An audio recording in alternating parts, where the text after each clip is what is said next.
Hi, my name is Phoebe Neto and I'm the founder of Pure Public Relations, and I'm answering your PR questions. And this question is, can you do your own PR? And even if you technically can, we can all send an email after all, should you? In short, the answer is maybe. But before you start sending out ill-advised press releases to every journalist in your hemisphere, there are a few things you might want to consider first. Firstly, ask yourself, do you have time? In some cases, such as a newly formed startup or side hustle, you might have more time than money. In cases like these, doing your own PR might be the only option. If you do decide to do it yourself, you need to ensure that you have the ability to be responsive. This means getting back to journalists in a timely manner, ideally within a few hours.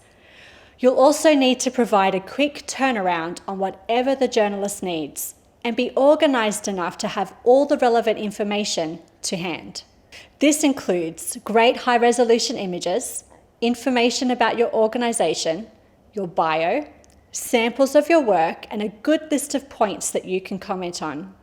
Another question you need to ask yourself before making the decision to do your own PR is, do you communicate well? Not everyone has this skill, despite how much of a genius they might claim to be. In order to do your own PR effectively, you need to ensure that you can communicate in a clear and engaging way.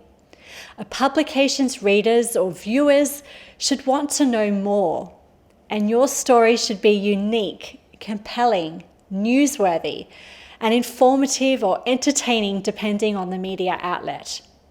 If you can't commit to providing this, I'd suggest finding someone who can help you. In PR, taking the wrong action is often worse than taking no action at all, especially when it comes to keeping journalists on your side. Research is critical to good PR. If you're sending out a pitch to a journalist, you should know what beat that journalist covers, what style of stories they tend to accept, and ideally what time of day is best to contact them. You also need a deep understanding of the publication you're pitching to, so it's critical that you spend some time and energy fully immersing yourself in each publication's content. Sign up to their email lists, follow their social media accounts, and speak to someone who might have some insider insight.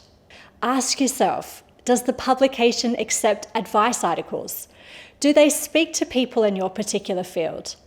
Do they accept case studies? Which editor do you need to speak to? Would it be better to speak to a producer?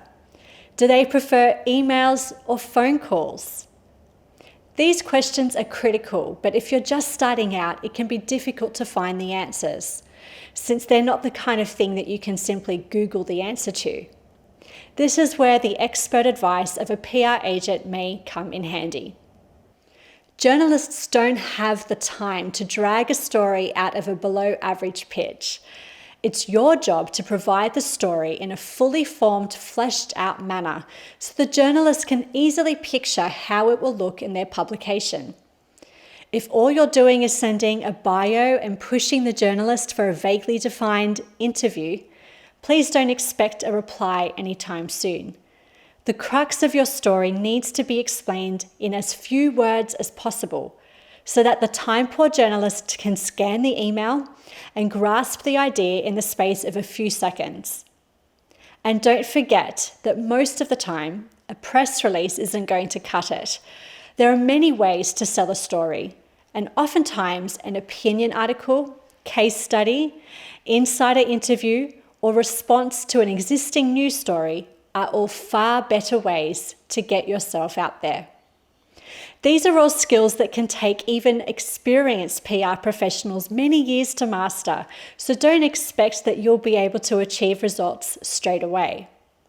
Good PR is seriously hard work and requires a massive time investment, but the results far outweigh the costs.